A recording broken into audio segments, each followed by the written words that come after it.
Hi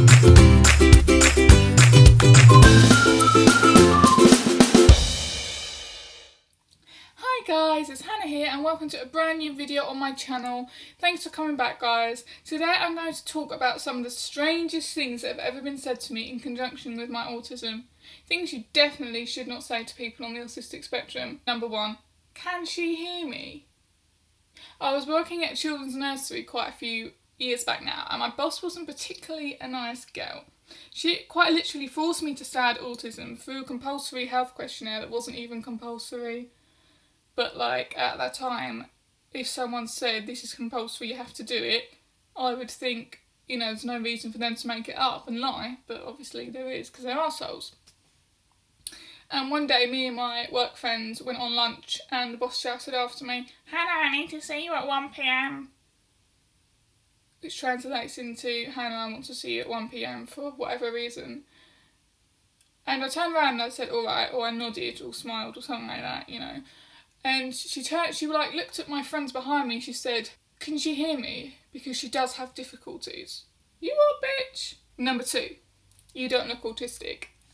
I think quite a lot of people hear about this, like I know a lot of people have had this said to them because autism is a hidden disability, and especially with girls, with autism, they can cover up the autism quite well just because girls usually have better social skills and stuff like that.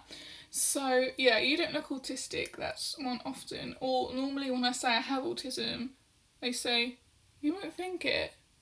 Wait till you get to know me, girl. Yeah, those are always the people that don't actually know me that well and more like acquaintances, and yeah, they just think that I haven't got it, and it's just like, oh, you so have. Number 3, all she needs is a smack on the bottom.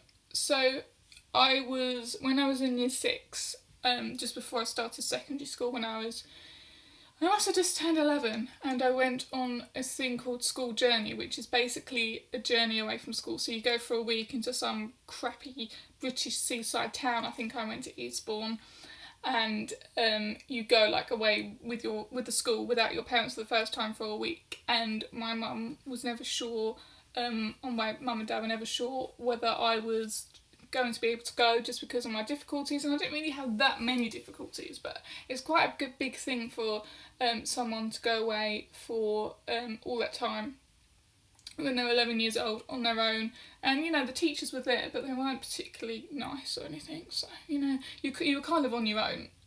And this supply teacher came with us. She was just such a right bitch, and like she was known to the school, like she supplied with the school, like supply teachered with the school, but I didn't really know her, and I wasn't even playing up. I was a bit cheeky, but you know, kids are cheeky, that's just how it works, and I might have been playing up a little bit, but you know, it was all banter, you know, it was nothing serious. And she said to the other teacher, "All that child needs is a good smack on the bottom."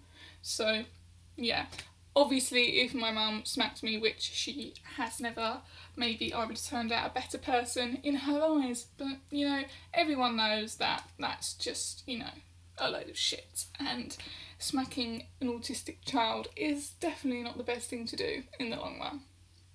Number 4. Are you able to count okay? This was the same boss that said, "Can she hear me?" She comes out with some weird things. And there's a bit of an incident where a child hurt themselves, and I was left in the room with like loads and loads of 2-year-olds, and I was meant to have like a few other people in there with me because of the ratios. And she was like, "There was other people in there with you," and I was like, "There weren't." And she's like, "I know you have difficulties. Are you able to count?" "Yes, I am able to count, bitch, and there was no people in there with me." "All right, ho." Number 5. I don't know what I did that for. That's 5. Are you going to be able to cope? It seems like quite a stressful environment. This is quite a recent thing that someone said to me. I'm studying education at university, and most of the people who study the course go on to do the PGC to become a qualified teacher. I've never overly wanted to do teaching that much, just because I don't really want to do teaching. I don't agree with the British education system. I don't agree with the way children are taught. I just don't agree with any of it, so it would be kind of a hypocrite for me to go into it. Oh, I mean, I wouldn't mind doing alternative like SEN or Montessori. Anyway, that's a completely different story. But anyway, and I was speaking to one of the lecturers about it, and she was like, it's going to be difficult. Maybe you should take a year... Oh, sorry, I got something in my eye. Maybe you should take a year out and have to get some more experience, because it's quite a stressful environment. And I was like, do you say that to everyone, or just people with special needs? She said, on a case-by-case basis. Code 4, just people with special needs. And I felt a bit upset because, you know, I don't necessarily have to, I don't struggle with stressful environments. I've worked in early years, you know, for the past God knows how many years. Ever since I've started working, I worked in the early years. So I'm not overly bothered with stressful environments.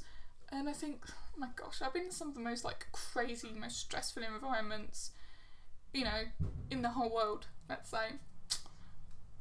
I've worked in primary schools. I haven't been a teacher, and I know being a teacher is stressful, but I just don't like the fact that she judged me and said automatically that I need to take a year out because I've got special needs. You can fuck your year out, hun. I ain't doing it. Number 6. I guess you want a boyfriend on the autistic spectrum. No. A, who said I even want a boyfriend and not a girlfriend. B, who even said I want a boyfriend or a girlfriend. And C, who said I want a boyfriend or girlfriend on the autistic spectrum, because I really don't, because I just don't. If I'm weak and someone else is weak, what's the point of having 2 weak people? And it's double the chance that the child that you have in the future is going to have autism. Controversial, I know, but I don't overly want my child to have autism. You know, people are going to say, oh, you know, why she said that for, that's not nice. Maybe it isn't nice, but the world's not nice. Do I want my child to have autism and go through the same shit I have? No, I do not. Obviously, if I had a child with autism, would I give a shit? Not really, because, you know, that's, and I guess if so many children have got to have autism, then I'd rather have a child with autism than someone else have a child with autism that doesn't understand. I guess I would be quite a good parent to a child with autism, but do I want the child to have autism? No. It's not like I don't want a child with autism. I just don't want the child I have to have autism. If that makes sense. Harsh, but lifestyle. Number 7. You must be good at maths. Yeah, I'm basically Dustin Hoffman in disguise as Rain Man, because I can pour a load of whatever he pours onto the floor and I can just count them like that because I'm a genius. No, I'm not. I got an E at GCSE maths. I am shit at maths. Like, if I did 7 times 6, I can't really think what 7 times 6 is off the top of my head. And I work quite a lot in education and in educational settings, and the children who are like 7 or 8, they can like do better maths than me, and they're teaching me rather than me teaching them, which is like actually quite embarrassing, but you know, that's a different story. So, cut a really long story short, I guess we can say that there's been quite a lot of incidences where people have said rather stupid things, and I guess as if you are on the autistic spectrum, you have heard some stupid things as well. I'd be really interested, guys, to hear what people have said to you, like the crazy things people have said to you. So please leave a comment below about the weirdest, most craziest things that people have said about you. I'll be really interested to find out. And I don't know why one eye's bigger than the other. It's just a camera angle, you know, don't comment on it. Thanks guys, and I'll see you in the next video. Bye!